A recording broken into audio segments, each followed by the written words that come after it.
Hey you guys, today I want to show you how I make and shape these birds over here.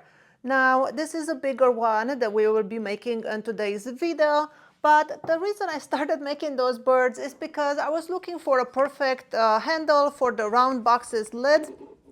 So this is one of the first ones I made, very tiny, but you can see it makes a perfect handle for a special box and super cute. This is the smallest size I make. Then here I have a medium size one, and this one you can see it's one of the first birds I made. It's a little bit square, doesn't have that great of a shape. It's still really cute, makes a great lid for the box. And as I progressed, my bird started to get a lot more rounder, something like this. I made lots of them, and then, like I said, this is the one we'll be making today. It's still wet. I just put some tango oil on it, and let's get right into it, show you how these ones are done. Now, before we start the video, I just want to tell you that I make mine to use as handles, but traditionally these are called comfort birds, and they're made for people that have anxiety or attention deficit disorder. They use them kind of like fidget spinner. They hold them on their hands and they play with them, they fidget with them, and it helps them with anxiety and so on, like I said. That's why I make them in bigger sizes. This is kind of like an adult size. It fits good in the palm of an adult. And then, well, I didn't bring one that is not attached to the box, but this is kind of like the medium size. And that one like fits good on a child's hand. So that's what traditionally they're made from. When you make this, you want to make them out of hardwood. I've made a few from softwood, which is fine for a box, but it doesn't feel as good in the hands like hardwood. So definitely want to stick with hardwoods for this.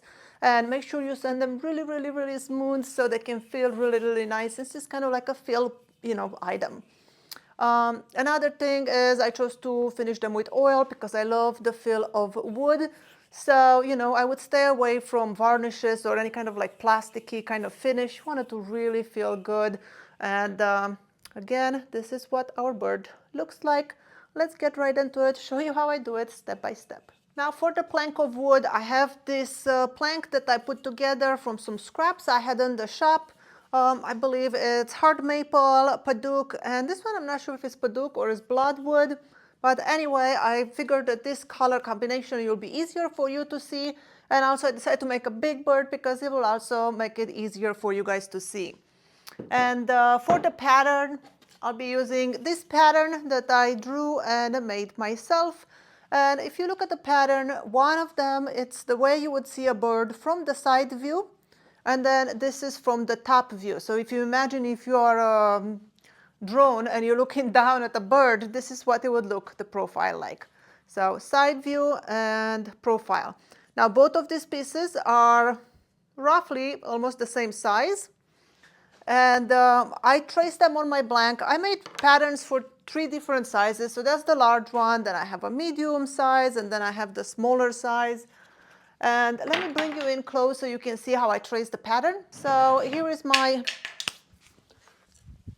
my blank of wood, and I just put my pattern onto the blank. First, I made a line. I made sure this line is square and lines up with this one, so I can start my pattern from the line. That way the beaks will align when you cut them, and you have like a 3D beak. So one side, I put this pattern like this from the line down, and then on this side, I put the pattern like this. So that's the way, and then I just traced it with the marker. Doesn't have to be perfect, as we will be shaping it and removing most of the material anyway. You don't have to make patterns like this. I find it because I've been making a lot of birds, it's easier and I save on paper. You could just draw it on a piece of paper like I've done here with this butterfly. You see those are the 2 sides. Since it's a compound cut, you will fold the paper like this. And then, let me find a blank of wood. So then let's say this is the wood material for this butterfly. You will tape it like this to your blank on wood. So one side you'll have the top view of the butterfly, and here is the side view of the butterfly. So you could tape that paper to the blank of wood and then cut it. I like to make patterns because, it's just easier. I have them, then it's repeatable, and I don't waste on paper. So I drew the pattern on the blank, and because this is a big bird, I cannot cut it on the scroll saw, so I will be cutting it onto the bandsaw. So let's go to the bandsaw. What I will be doing there is cut first this profile, so the one you see from the top view looking down. I'll cut this, then I will tape my blank back together and then cut this piece. So let's go do that now.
So this is what the bird looks like right after you cut it from the bandsaw. As you can see, pretty squarish, and now we have to take it to the sander and give it some shape.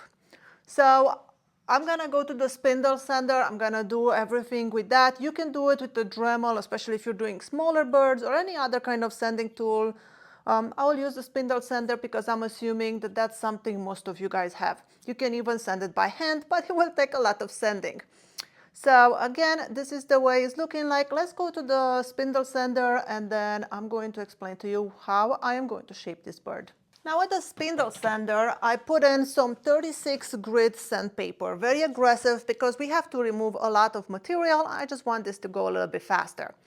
36 grit, very aggressive sandpaper. Be careful, don't get your skin pinched in there. You could use some of this cut-proof gloves. These gloves, they don't really protect you from cuts, but they will protect you from the sender. I will not be using them today because it's a pretty big bird, so I think I can get a good handle on it. Also, make sure you use a respirator when you use your spindle sender. I usually use a respirator when I use this, but today I'm not going to use it because I'll be stopping often to tell you what the next step is, so I want to be able to talk and I have to keep taking on and off the respirator. The first thing we'll do, I'm going to round over the back of the bird. So I'm just going to focus here. Imagine there's a straight line down the back of the bird. I want this side to kind of meet to the straight line, not go over it, and this one to go from this side. And that way we round the back. So that would be my first step.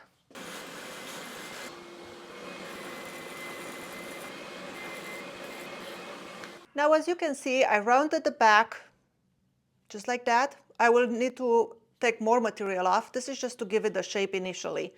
Now I will be rounding the belly. The same way I did the back, I'll go all around to the insides.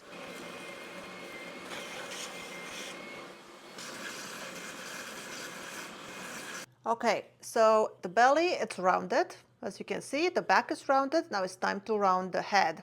So I'll be rounding the head and the top and under the neck over here too. And that's what I'm gonna do next.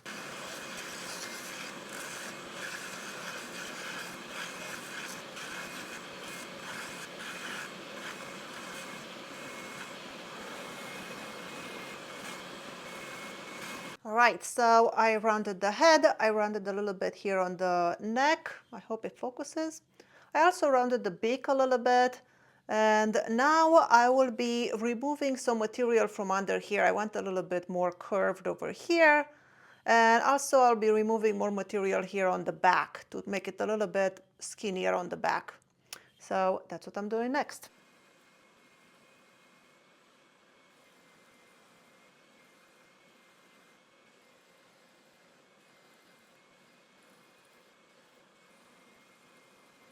All right, our bird is started to take shape. It's looking pretty good.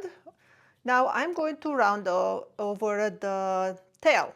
So same thing, I'm going to round all these edges and thin it out a little bit. So that's what we're gonna do.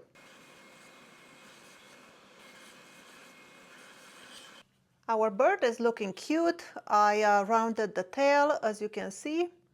And now I changed the sandpaper to 120, so I'm gonna go all over and refine the shape with 120.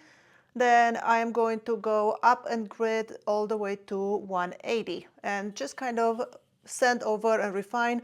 And then I'll meet you back at the bench and we'll do some hand sanding. This is what our bird looks like so far. Still has little bumps and stuff, but I'll be hand sanding this. And I have some sandpapers from 120 to 400, so we'll go ahead and make this really, really smooth. Now, when I was at the Spindle Sender, I don't know if you guys noticed, I was constantly moving the bird. You do not want to stay in one place where you will end up with grooves. So constantly moving, moving, and moving. Let's do some hand sanding now.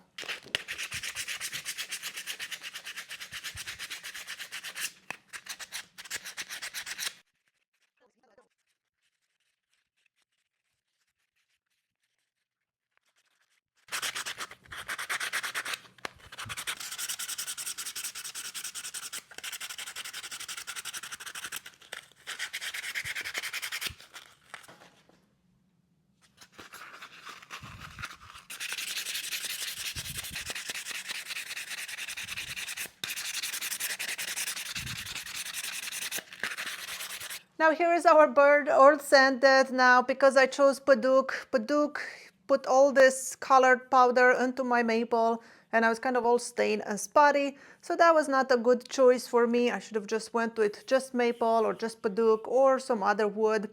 But I did it.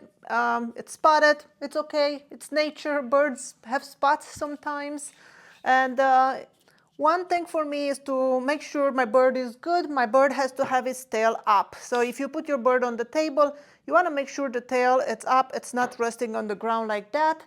And this one, tail is up, so I think it's good. Let me get you in closer. There you go. Tail's up. You see down, up. So I think we have a good ratio there on the bird. Now it's time to put a finish on it. For the finish, because this is a feel-good bird, I think I'm going to keep with an oil. And for the oil I'll be using, let me go get it. For the oil I'll be using pure tongue oil. And I bought this one over here. And I thinned it out a little bit, so now I will be applying it to my bird. That's what I'll be using for a finish. I love tongue oil. It does take a long time to dry, but you know, it's okay. You can buy polymerized tongue oil, it will dry a lot faster. But for these birds, we'll just use this one. And it feels so smooth, the bird feels amazing. Too bad it looks blotchy, but that's okay. I changed to a scratch pad because it seems like when you rub it, that orange from the maple, it comes off. So I figured this is a little bit more abrasive, and as you can see, we're able to remove most of those orange spots. So that's why I switched to this. Much better. You see, not so much orange spots. See, we can wipe those off. Let me wipe it off with a clean paper towel and then we'll apply more oil. Let's see what we have.